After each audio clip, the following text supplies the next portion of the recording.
Bismillah. This evening's verse is wherein Allah Azza wa Jal said to Musa alayhi salam, فَمَا أَعْجَلَكَ عَنْ قَوْمِكَ يَا Musa. O Musa, why did you speed ahead of your people? The people of Moses, peace and blessings be upon him, those of them that were selected to visit the mountain, visit Allah subhanahu wa ta'ala for a very special meeting. Allah Azza wa Jal saw Musa alayhi salam speeding ahead of them. So he said, why are you speeding ahead of your people, O Musa? Like, why not come in unison with them? And so Musa alayhi salam very beautifully responded, as the Quran captures for us, they are right behind me. They'll be right here. هَؤُلَاءِ عَلَى أَثَرِي. They are on my trail. They're right behind me. وَعَجِلْتُ إِلَيْكَ رَبِّي لِتَرْضَى. And as for me, I rushed towards you, my Lord, so that you would be pleased with me. So that you would be pleased with me. And the question that was posed by one of the brothers that messaged me is, how do I know that Allah is pleased with me? And so before we forget it, that's the first answer. The pleasure of Allah is found in rushing to Him. And so whomever Allah interests, He ignites inside you a flame to want to rush towards Him, then that is a great door and a great opportunity that He is opening for you. And it's a beautiful question. How do we know? Can we really know that Allah subhanahu wa ta'ala is pleased with us? It is something that Musa alayhi salam was hopeful in, and that's why he was chasing it. At that moment he was not sure. And even the Prophet sallallahu alayhi wasallam, when a man said to him, I don't know all these complicated, long, extensive du'as that you and Muaz radiallahu anhu, one of the most knowledgeable of the Sahaba, was making, what you and Muaz say, it's just too much for me. I can't, grasp all of this and memorize it. The Prophet ﷺ said to him, what do you say in your dua? He said, I ask Allah to be pleased with me and to admit me into paradise, and I ask Allah to not be angry with me and not cast me into the fire. Allahumma inni as'aluka ridaka wal jannah wa a'udhu bika min sakhatika wan nar. So the Prophet ﷺ said, Hawlahuma nudandid. Everything that me and Mu'adh say circles around what you are saying. That's what it's really all about. All of our chanting is revolving around what you're saying. And everything a Muslim does in their life, they exert an entire lifetime of prayers and of money spent and of concerns and of patience and the things they do and the things they restrain from. It's all to know one day that their Lord is pleased with them, because that's the only thing you can really do with your life that's of worth. People's pleasure, being pleased with you, is unheard of. You can't please everyone, and so it's impossible, and it's not our duty. Whereas our duty, which is very possible as well, is the pleasure of Allah subhanahu wa ta'ala, which is the greatest thing ever a person can exit this world with and attain in this world. And in paradise, it is the greatest thing we will receive, insha'Allah, ya Rabb, we will receive it in Jannah. When the Prophet sallallahu alayhi wasallam said that Allah will gather the people of Jannah and say, are you pleased yet? And imagine that, like if the whole universe is displeased with Allah, it takes nothing away from Allah. And yet these people mean so much to Him that He checks on them if they're pleased. Because that's how much they mean to Him. Are you pleased yet? And they will say, how can we not be pleased, O our Lord, our Master, when you have given us what you haven't given anyone ever? He said, I'll give you something better than that. They'll say, what can possibly be better than that? And He says, أُحِلُّ عَلَيْكُمْ رِضْوَانِي فَلَا أَسْخَطُ عَلَيْكُمْ بَعْدَهُ أَبَدًا. I will make permanent for you my pleasure. I'll be pleased with you forever, and I'll never become angry with you again. I ask Allah to make me and you the recipients and the audience of that announcement. Allahumma ameen. And so it's the greatest thing ever. It's a great thing to even think about it. That's what our life should revolve around. It's the greatest thing you can gain in this world and the greatest thing in the next. How do I know that Allah is pleased with me? You can't know for certain, right?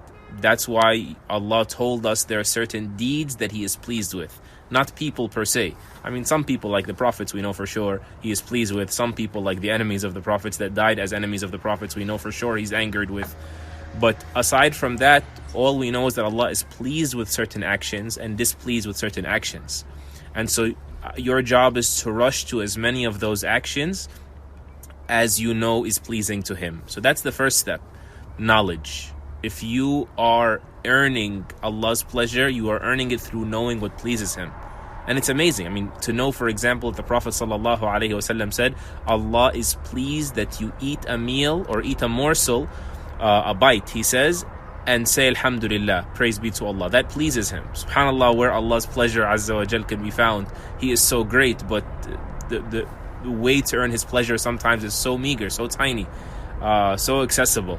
And he is pleased, he said, وَإِنَّهُ لَيَرْضَى أَنْ يَشْرَبَ الْعَبْدُ الشَّرْبَةَ فَيَحْمَدُهُ عَلَيْهَا. And he is pleased that a person take a sip of water and praise him for it by saying Alhamdulillah. So that's the first thing. If you want Allah's pleasure, you want the knowledge that Allah has revealed, to identify where his pleasure is located. So you're someone that's serious about knowledge. The more you are, the more advancing and gaining ground you are rushing to his pleasure. The second thing I will tell you very quickly is that when there is a standoff between what you like and what Allah likes, you prefer what he wants over what you want. You know, sometimes people say, I want to pray, but I don't really feel like praying. Well, that is the greatest sign of sincerity. Sometimes Allah pulls from us the sweetness of prayer or the sweetness of a certain act of worship to see, are you doing it to please yourself or are you doing it to please me? So he pulls it to help you realize, like, why exactly am I doing this?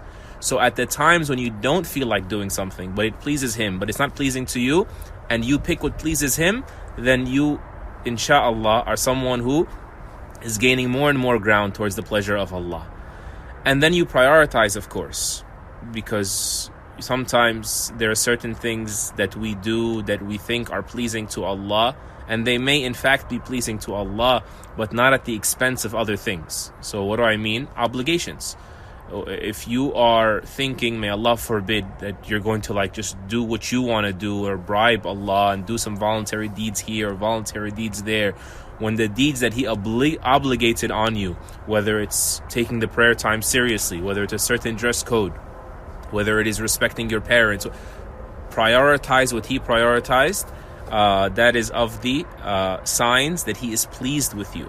It's not just how to get him to be pleased with you, how to earn his pleasure. No, the fact that you are setting out on those journeys, you're being sincere, right? So you're seeking what he wants over what you want whenever there's a conflict. That you are actually learning your religion, seeking knowledge to understand what he wants from you, subhanahu wa ta'ala, and trying to implement as much of that as possible. The fact that you are in fact prioritizing the obligations over the voluntary deeds, these are of the signs of his pleasure for you. And of the signs, I'll make this the last one, the fact that you feel nearness to Allah. Again, if you're doing it for that, if that is your objective, then you're trying to please yourself. You could be just trying to please yourself, so it can't be the objective of your pursuit.